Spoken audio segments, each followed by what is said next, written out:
세계사 산책을 한번 해보겠습니다. 베니스로 가겠습니다. 베니스는 공화국이었습니다. 1000년 동안 계속된 공화국이었습니다. 베니스의 그 찬란한 문명, 위대한 건축, 예술은 군대가 있었으므로 유지될 수가 있었습니다. 베니스 하면 해군을 이야기합니다. 해군.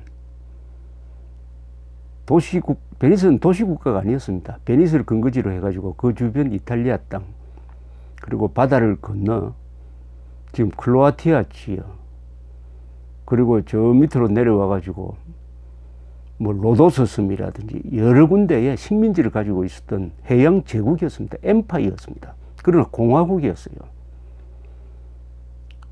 이런 베니스 이야기는 늘 사람을 감동시킵니다. 저렇게 작은 나라가 1000년 동안 계속되면서 한 번도 외적의 침략을 받아가지고 베니스가 뺏겨본 적이 없습니다. 마지막에 망하기 전에는. 이런 베니스의 저력은 어디서 나왔느냐? 저는 그것을 상무정신이라고 그러는데요. 제가 상이라고 할 때는 장사상자를 이야기합니다. 무기무자. 즉 베니스 사람들은 다 장사꾼들이었습니다. 동시에 군인들이었어요. 그러니까 장사와 군인, 군사를 결합시킨 나라였습니다. 그리고 지도층이 다 귀족이면서도 군인들이었습니다. 지도층이 아주 뛰어난 분들이었어요. 아주 법치가 또 확립되어 있었고 제도가 잘 구성되어 있었습니다. 그래서 베니스 역사를 보면은 몇 사람의 위대한 인물들 이야기가 나오는 것이 아니라 베니스 공화국 그 자체, 베니스의 해군 자체, 그 제도가 영웅입니다. 제도가 영웅이죠. 이런 나라가 정말 인류 국가라고 볼 수가 있습니다. 그러면 이 베니스의 공화국 제도는 한 번도 그러면 도전 없이 계속 유지될 수 있었느냐? 그건 아니에요. 자, 베니스 가면은 첫 번째 가는 데가 바로 산 마르코 광장이죠. 거기에 비잔틴식으로 지은 아주 근사한 성당이 있습니다. 성당. 그 성당은 보면은 고딕도 아니고 막 비잔틴식, 이 동로마 제국, 동양적인 냄새가 납니다. 이 베니스는 그 어떻게 보면 동쪽으로 열려 있는, 동쪽으로 많이 진출했던 나라니까요. 바로 그 옆에 두칼레 팔라쪼라는 건물이 있습니다. 정부 청사입니다. 두칼레 팔라쪼. 하얀 건물인데 아주 장대한 건물입니다. 저는 그 건물을 매우 좋아합니다. 그 건물에 들어가 보면은 뭐 볼 게 많습니다. 특히 무기 박물관에 들어가 보면은 그 현란한 미술품과 더불어 이 예술은 이 무기로 지켜냈구나 하는 것을 알 수가 있습니다. 감옥도 있고요. 그 성당과 이 두칼레 팔라쪼를 합치면은 유럽에서 가장 권위 있는 저는 건물이라고 봅니다. 딱 잘 어울리고 그 앞에 세계에서 가장 유명한 광장이 있고 거기서 비둘기들이 뛰어놀고 야외에서 연주하고 바다가 바로 눈앞이고 하는 그런 모습을 상상하신다면은 여기에 그 안으로 들어가 보면은 그 두칼레 팔라쪼 안에 보면은 내부에 정원이 있습니다. 그 안에 정원이 있어요. 거기서 2층으로 통하는 계단이 지금도 있습니다. 그 계단 위에서 1355년에 국가 원수, 즉 이 공화국의 원수 도제라 그랬습니다. 도제라 불렸습니다. 마리노 팔리엘이라는 사람이 국가 원수가 서는 모자를 벗기우고 백발의 머리를 내어 밀고 참수당했습니다. 최고 권력기관이 10인위원회가 있었어요. 이 10인위원회 한 사람이 참수당한 그 파리엘 도제의 머리를 찔러가지고 창 끝에 찔러가지고 발코니로 나아가서 청중들에게 이렇게 선언을 했습니다. 나라를 배신한 자에게 정의를 구현했다. 그리고 이자와 음모를 꾸민 11명은 참수형이 좀 중한 처형 방법이니까 하나 낮춰가지고 교수형을 처해서 죽였습니다. 무슨 죄를 저질렀느냐? 요새 우리나라 식으로 말하면 이 팔리에라는 사람은 국채 변조, 국채 변경의 죄를 저질렀습니다. 국채 변경이라는 건 뭐냐? 반공 자유민주주의 체제를 사회주의 체제로 바꾼다든지, 공화정을 왕정으로 바꾼다든지, 또는 법치주의를 무시한다든지 하는 요게 국채 변경입니다. 국채 변경. 그럼 대한민국이 민족사의 유일한 정통국가인데, 한반도에서 유일한 정통국가는 대한민국인데, 아니다. 북한도 국가다. 대한민국과 맞먹는 국가다라고 인정하면 이것도 국채 변경입니다. 이런 국채 변경의 죄를 이 사람이, 파리에라는 사람이 저질렀습니다. 어떻게 했냐?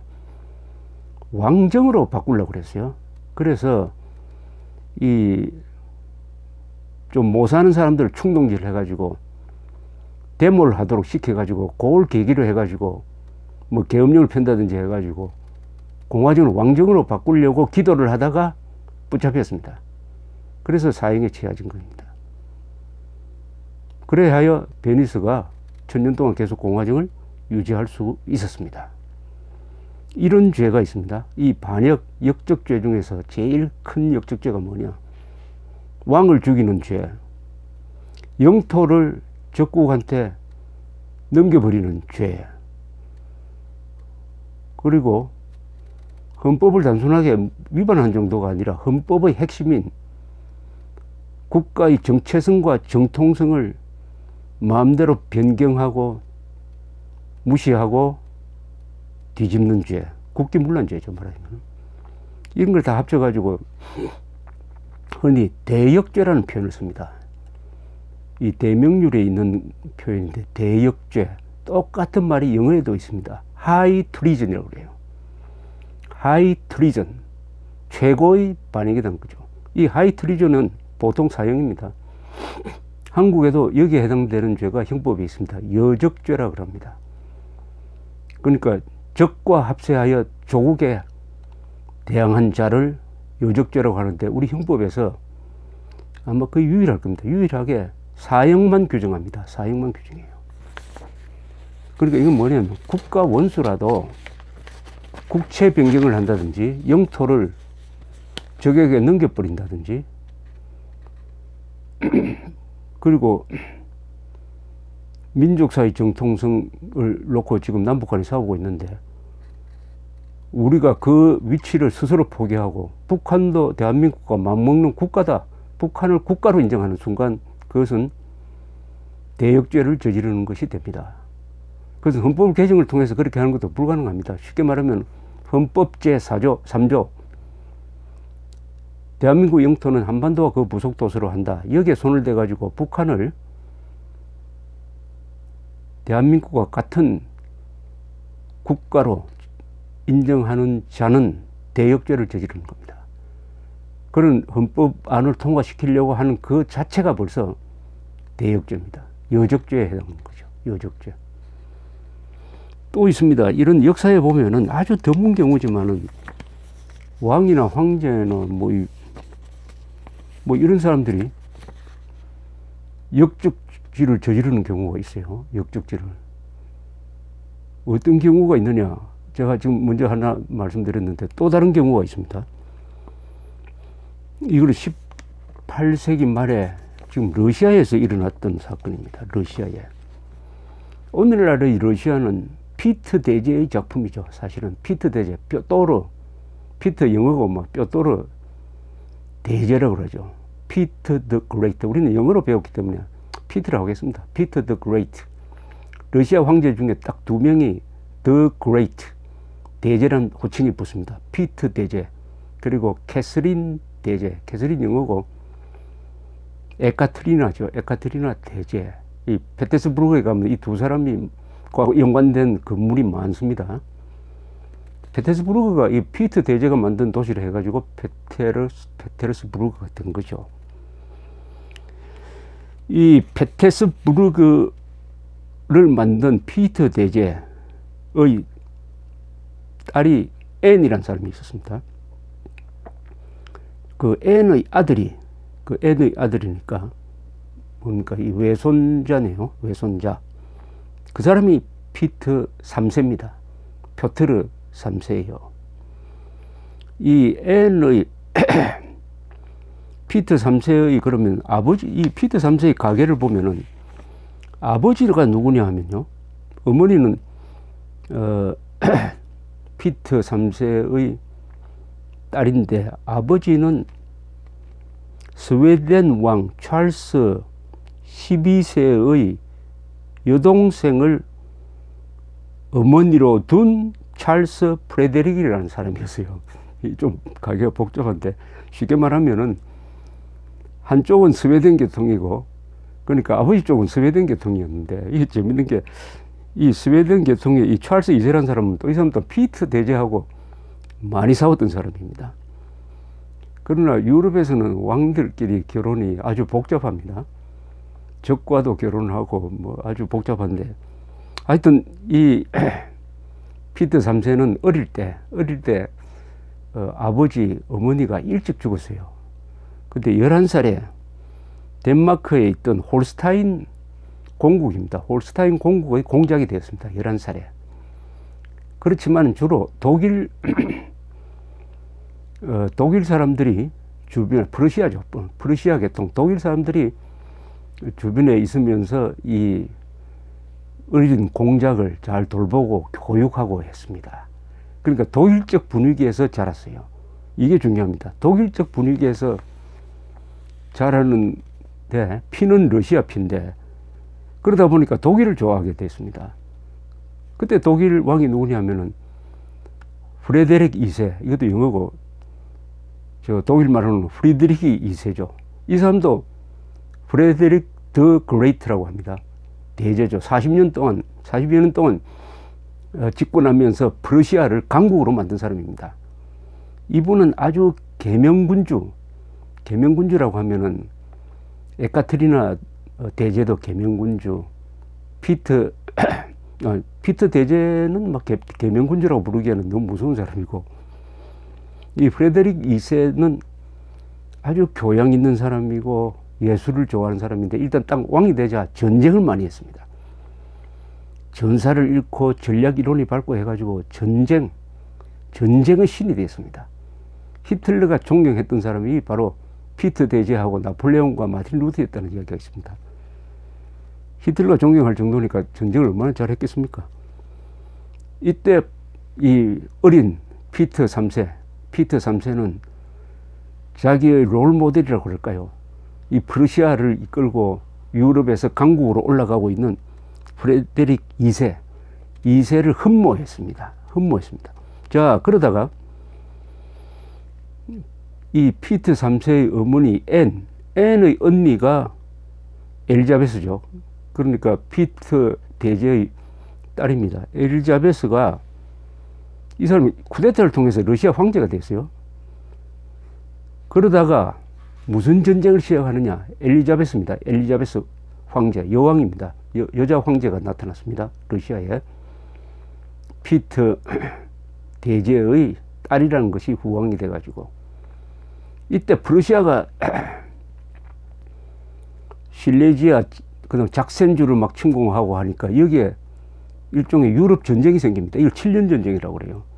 7년 전쟁은 어떤 판도냐 하면은 프러시아와 영국이 같은 편이고, 러시아, 오스트리아, 프랑스가 같은 편이에요.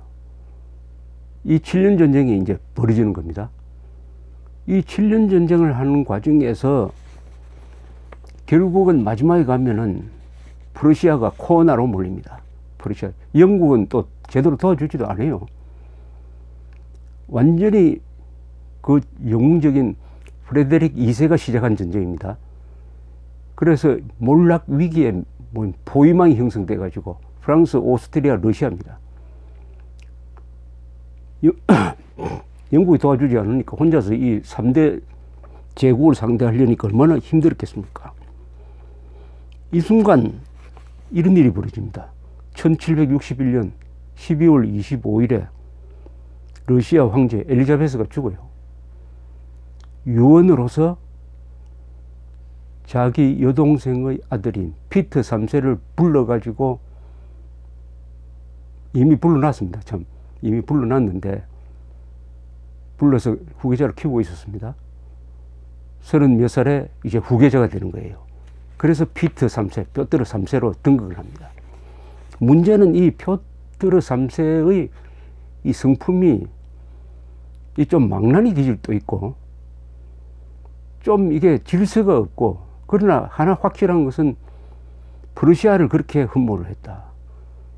이 부인이 누구냐? 뼈트르 3세의 부인이 바로 나중에 캐서린 대제가 되는 사람이죠. 에카테리나 3세, 에카테리나 대제입니다. 대제가 되는 이 여자분은 또 독일 여자분이었어요. 아주 똑똑하고 미모가 출중하고 또 남자를 좋아하고 하는 그런 관계였습니다. 이미 그러니까 황태자 비가 돼 있는데도 양쪽이 서로 막 바람을 피우고 또 그걸 또 다 용인하고 하는 이런 분위기인데, 일단 황제가 됐습니다. 자, 황제가 된 뼈트르 3세, 피터 3세가 취한 첫 번째 조치가 뭐냐? 그동안 같이 싸우던 프랑스, 오스트리아와의 동맹을 깨버립니다. 동맹을 깨고 코나로 몰아넣은 이제 항복만 기다리는 이 프러시아와 우호 관계를 맺어버리는 거예요. 기가 막히는 일이 벌어집니다. 그러니까 오스트리아하고 프랑스는 아주 의안이 벙벙했겠죠. 이제 다 이긴 전쟁인데. 그리고 러시아 군대는 또 얼마나 황당했겠습니까? 그 이유는 간단합니다. 이 피터 3세가 독일 문화를 좋아하고 프레데릭 2세를 존경했다는 겁니다. 그러니까 휴전 딱 해버리고 코나로 몰렸던 프레데릭 2세는 기적적으로 살아나고, 이렇게 해서 7년 전쟁이 결말이 다 이긴 전쟁을 완전히 프레데릭 2세가 이긴 전쟁으로 바뀌어버렸습니다. 이 세계 역사에서 아주 희한한 에피소드입니다. 이게. 여기서 끝나는 게 아니에요. 피터 3세가 프레데릭 2세한테 쓴 편지에 뭐라고 그러냐? 나는 러시아의 황제보다는 프러시아의 장군이 되고 싶습니다. 이런 글을 쓰고 있습니다. 자, 이렇게 해놓고는 뭘 하느냐? 이제는 러시아 군 장교들이 자존심 상할지만 골라서 합니다. 군대의 복장, 훈련, 전술을 프러시아로 바꾸자, 이래 되는 겁니다. 이 군인들은 이 유니폼을 중요시합니다. 그 유니폼을 잘못 바꾸면요, 군대 반란이 일어납니다. 왜냐하면 그 유니폼이란 것은 그 군의 명예고 전통이기 때문입니다. 그러니까 복장도 프러시아식으로 바꾸자, 전술도 훈련도 프러시아식으로 바꾸자라고 합니다. 바꾸라고 해요. 이 장교들이 얼마나 화가 났겠습니까? 다 이긴 전쟁을 망쳐가지고 이 포로로 잡아야 될 프레데릭 2세가 완전히 이긴 사람이 되도록 만들어 놓고는 이런 짓을 하니까, 그 다음 또 엉뚱한 짓을 합니다. 이 피터 3세가 덴마크하고 이제 싸우려고 나갑니다. 뭐 홀스타인 영토 문제를 가지고 덴마크에 선전을 포고해가지고 프러시아하고 이제 싸우는 건 그만두고 만만한 덴마크하고 싸우기 위해서 선전 포고를 해가지고 군대를 이끌고 나가는 거예요. 페테스부르크를 비워놨습니다. 이때를 틈타서 피터 3세의 부인인 캐서린, 에카테리나 캐서린이 이 젊은 장교들하고 손을 잡고 쿠데타를 일으킵니다. 쿠데타 간단하게 이깁니다. 전군의 뒷받침을 받고, 더구나 자기 애인이 그 쿠데타 일으키는 아주 주모자입니다. 그래서 간단하게 이겨가지고 정권을 잡고 남편을 그냥 어디 요새에 가둬버립니다. 며칠 뒤 시체로 발견돼요. 캐서린이 처형을 명령했다는 설도 있고 어떤 장교하고 싸우다가 뭐 죽였다는 설도 있습니다. 이렇게 해서 등장한 에카테리나 대제는 러시아를 개혁하고 또 영토를 넓혀서 터키 땅으로 내려가서 흑해를 차지하고 또 그러면서 10명 이상의 애인과 차례차례로 즐거운 생활도 보내고 또 프랑스의 볼테르라는 작가하고 서로 교류도 하고 무엇보다도 프랑스를 통해서 예술품을 사들여 와가지고 지금 페테스부르크에 있는 에르미타주, 세계에서 가장 크다는 에르미타주 미술관을 만들었습니다. 70대까지 살았습니다. 아주 장기 집권했습니다. 여기서 우리가 뭘 할 수 있느냐? 피터 3세. 어릴 때 이 사람이 그러니까 독일 문화에 의해서 의식화가 된 거예요. 그러니까 적인 독일을 좋아하고 독일 문화를 흠모한 거예요. 그걸 뭐 평소에 하나의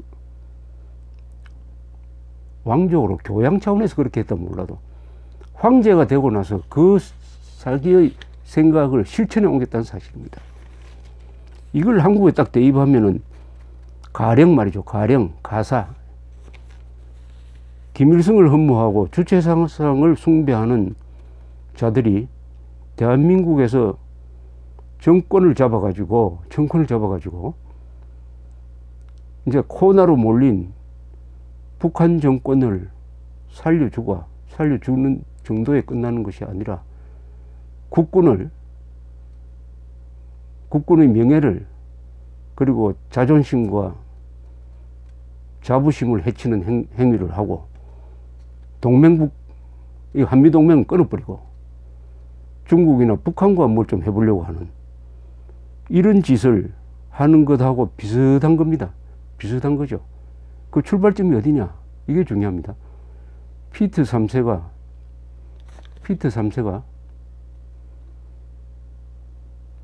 어릴 때 프러시아를 좋아했고 프러시아의 적장을 좋아했다 이런 이야기죠. 대한민국에 살면서 학생 시절에 김일성을 흠모하게 되고 김일성이 만든 그 주체사상을 좋아하게 된 거하고 똑같은 의식화가 된 거예요. 근데 이런 주사파나 뭐 주사파 출신들이 정권을 잡았어도 그 생각을 그냥 정책에 반영해가지고 한다면은 이 7년 전쟁처럼 다 잡아놓은 김정은을 풀어주는 꼴이 되고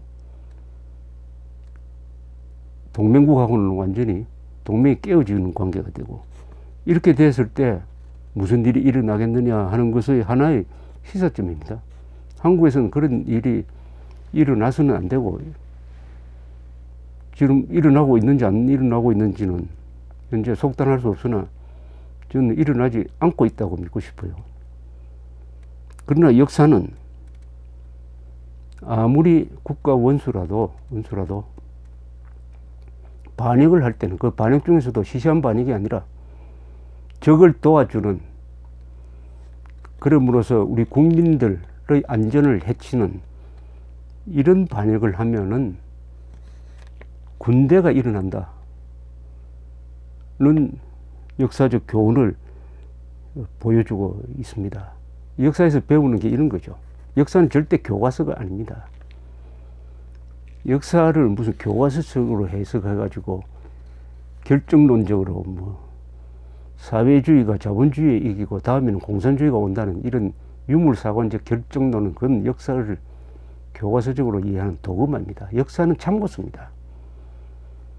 러시아에서 이런 일이 일어났다고 해서 한국에서 일어나는 것도 아니에요. 다만 참고서고 거기서 핵심적인 의미가 뭐냐 하는 것을 아는 거죠. 그것은 어떤 국가, 러시아든지 그게 뭐 베니스든지 대한민국이든지 어떤 국가든지 국가가 하나 존재하기 위해서는 그 전에 수많은 사람의 피와 땀과 눈물이 있어서 국가라는 공동체가 되게 된 것입니다. 국가는 만만한 존재가 아닙니다. 국가는 협회가 아닙니다. 가장 이성적인 존재고 도덕적으로 가장 높은 수준에 있는 것이 국가입니다. 왜냐? 국가만이 국가의 명령으로 사람을 죽일 수가 있습니다. 국가만이 국민을 사지로 죽는 장소로 보낼 수가 있습니다. 그게 이제 군인의 경우에 말이죠. 그만한 국가의 도덕성이 요구된다는 뜻입니다. 그것을 싹 무시하고 사회주의 공산주의자들이 그런 국가를 만들어낸 그 문명을 만들어낸 그 과거의 노력, 전통 이런 걸 싹 무시하고 국가는 타도 대상이다. 계급, 민중이 더 중요하다. 또는 계급이 민중이 국가보다 더 중요하다. 대한민국은 이거 언젠가는 정리해야 될 임시 건물이다. 이거 가건물이다. 이런 식으로 해가지고 착각해가지고 그 국가의 핵심적 가치는 뭐냐? 헌법, 반공 자유민주주의, 시장경제, 법치주의, 개인의 자유, 사유재산권의 자유, 언론의 자유, 사법부의 독립 이런 겁니다. 헌법 10조, 헌법 1조, 3조, 4조, 5조, 10조에 적혀있는 이런 핵심적 가치를 무시하는 거예요. 요게 국기문란이죠. 그리고 체제를 바꾸려고 하는 거예요. 대한민국 헌법을 뜯어 고쳐가지고 북한도 국가, 우리도 국가 이런 식으로 바꾸려고 한다든지 공산주의 운동도 허용하겠다고 헌법에 못을 박는다든지 이런 짓을 하게 될 때는 가만히 있던 사람들도 온순하게 순응하던 사람들도 들고 일어나 가지고 국가 수호를 위해서 행동하는 경우가 있다. 그러니까 대한민국을 만만하게 보지 마라. 이런 교훈을 이런 사례에서 얻을 수 있다고 생각합니다. 감사합니다.